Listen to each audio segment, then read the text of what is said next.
नमस्कार, knocking-news.com में आपका स्वागत है। मैं हूं Girijesh Vashishtha. Global hunger index को लेकर एक नया विवाद खड़ा हो गया है।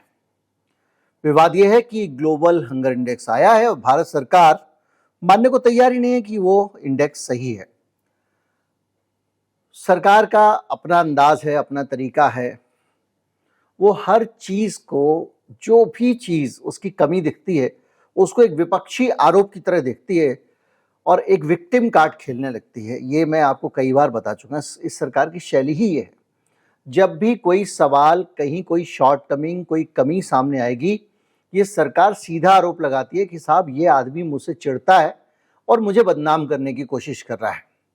अब ये रिपोर्ट बीजेपी के बारे में नहीं, देश के बारे में आई है, तो ये देश के पीछे पड़े हुए, देश को बदनाम करने की कोशिश कर रहे हैं। तो ये विवाद है क्या हंगर इंडेक्स का, और इस विवाद में सरकार की आपत्ति कितनी सही है, और भारत सरकार ये जो डिनाई कर रही है, ये जो झुठला रही है एक सच्चाई को, इससे देश का कितना भला होगा या नुकसान होगा। कहीं मत जाइए, चैनल को सब्सक्राइब कर लीजिए। मैं अभी हाजिर होता हूं, एक अच्छा सा प्यारा सा विश्लेषण छोटा सा आपको मिलने वाला है।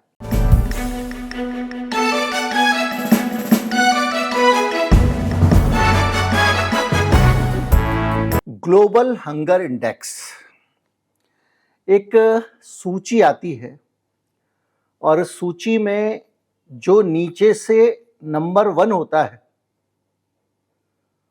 वो सबसे खराब होता है। यानी एक रैंकिंग है कि किस देश में भूखमरी की हालत क्या है, और उस स्थिति में 125 देशों का एक डाटा आया है 2023 का।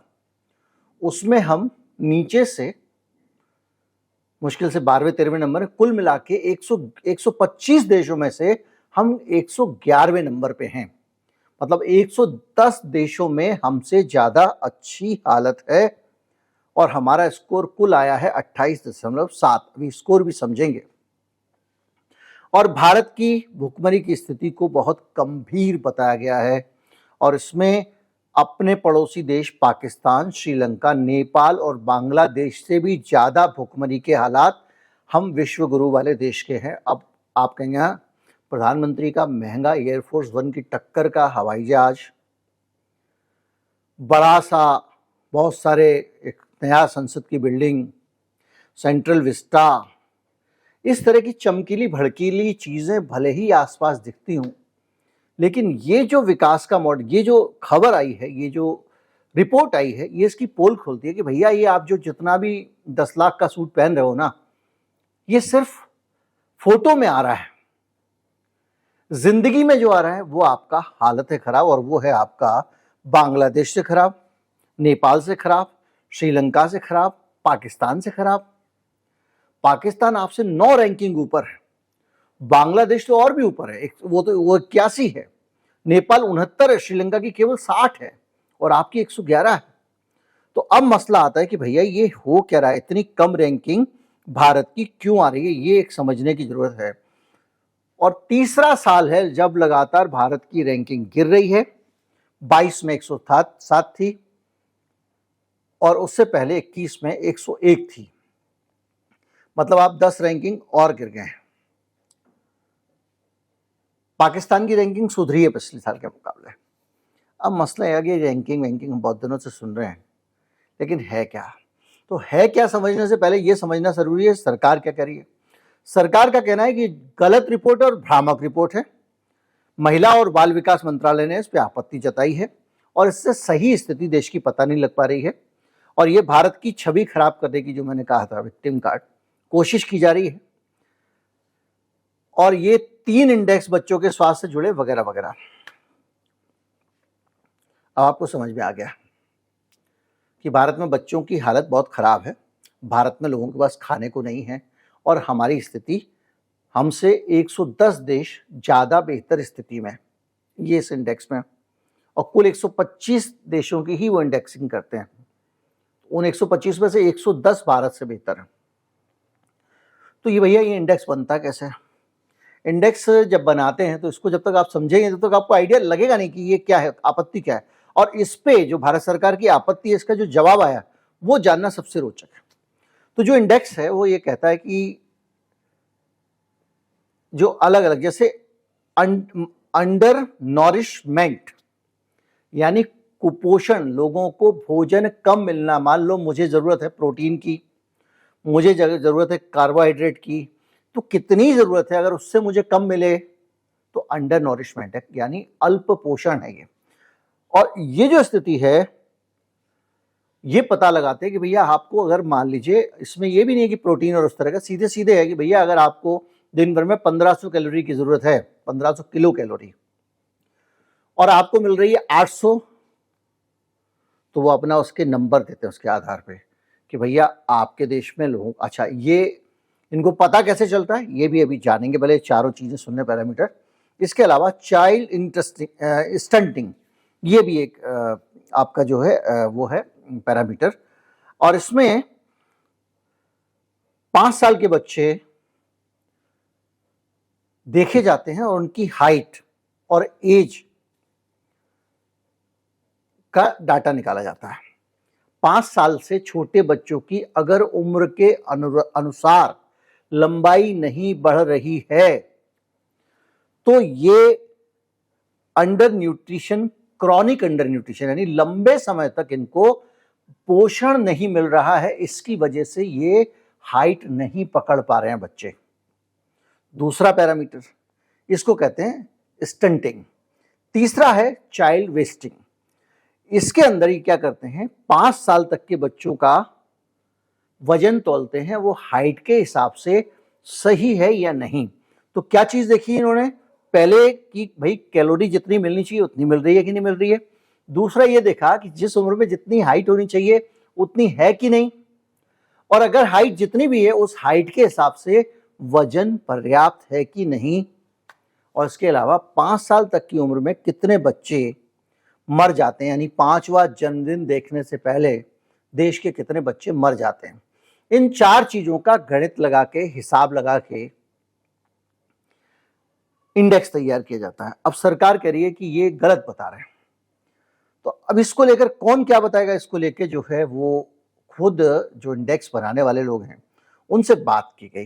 दैनिक भास्कर ने उनसे इंटरव्यू किया और उन्होंने जो इंटरव्यू उसमें जो बताया कि क्या स्थिति है, तो उन्होंने 2 चीजें, 3-4 सवाल हैं लेकिन निचोड़ में बता दे रहा हूं। पहला सवाल ये था कि भैया आप जो इंडेक्सिंग करते हो वो कह रहे हैं कि गलत है। तो उनका कहना है कि ये जो हम कर रहे हैं इंडेक्सिंग, इसमें डाटा कहां से लाते हो, जैसे मैंने अभी सवाल था इससे पहले 4 से पहले, तो उन्होंने कहा डाटा सरकार का जो डाटा होता है, गवर्नमेंट का जो डाटा होता है, उसी डाटा के आधार पर हम ये रिपोर्ट बनाते हैं। यानी ये जो जितना भी है, कैलोरी कितनी मिल रही है, स्टंटिंग कितनी है, वेस्टिंग कितनी है, ये सब डेटा सरकार का दिया गया डेटा है। और चौथे डेटा को, जो बच्चों की मौत वाला डेटा है, उसको वो सर्वे करके पता करते हैं।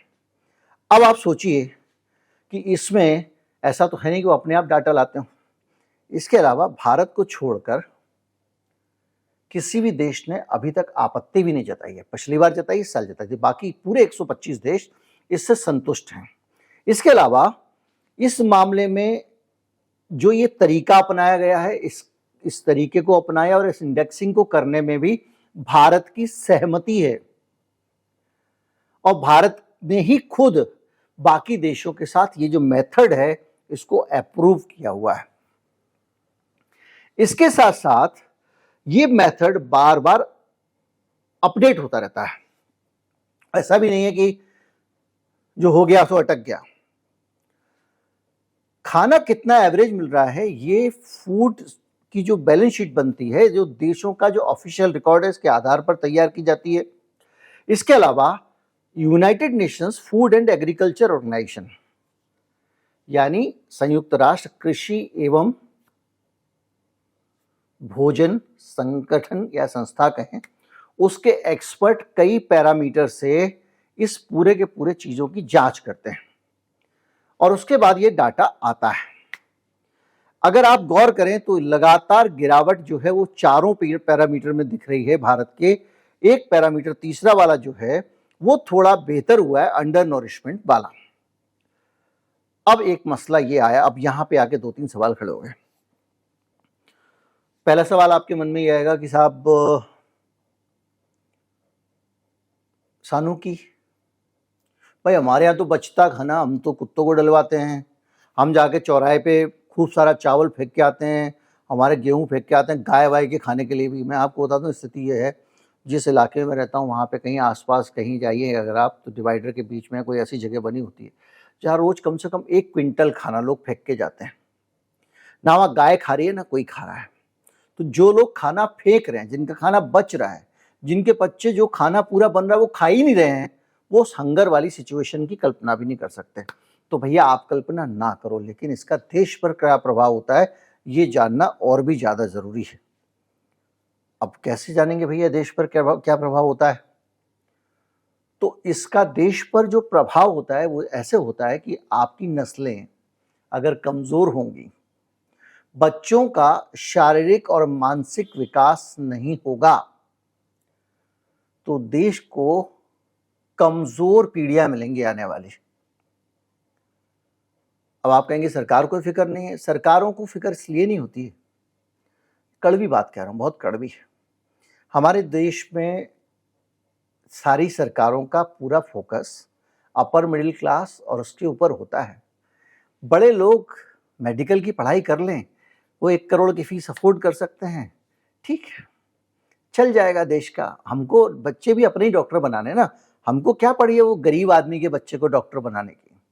इसी तरह से हमारे बच्चों का स्वास्थ्य अच्छा हो, हम लोगों को हम तो अपने बच्चों को छोटा बचपन से कभी सेरेलैक पिलाते हैं, कभी ये पिलाते हैं, ये आ रहा है वो आ रहा है, सप्लीमेंट आ रहा है, हमारा काम चल जाता है। तो हमको क्या फिक्र करने की जरूरत है कि हमारे देश में जो अधिकांश आबादी है उसके बच्चों को इतना भी खाना नहीं मिल रहा है कि उनका वजन पूरा हो जाए, हाइट पूरी हो जाए, वो जिंदा रह ले। ये हमारे देश की जो खाती पीती क्लास है ये उसका बहुत बड़ा स्वार्थीपना है। लेकिन याद रखिए, फौज में तो आप अपने बच्चे को नहीं भेजते हैं, तो फिर वो बच्चा अगर कमजोर होगा तो आपकी रक्षा कौन करेगा? और जिस देश के पूरे देश के नौजवानों का स्वास्थ्य ही गड़बड़ होगा,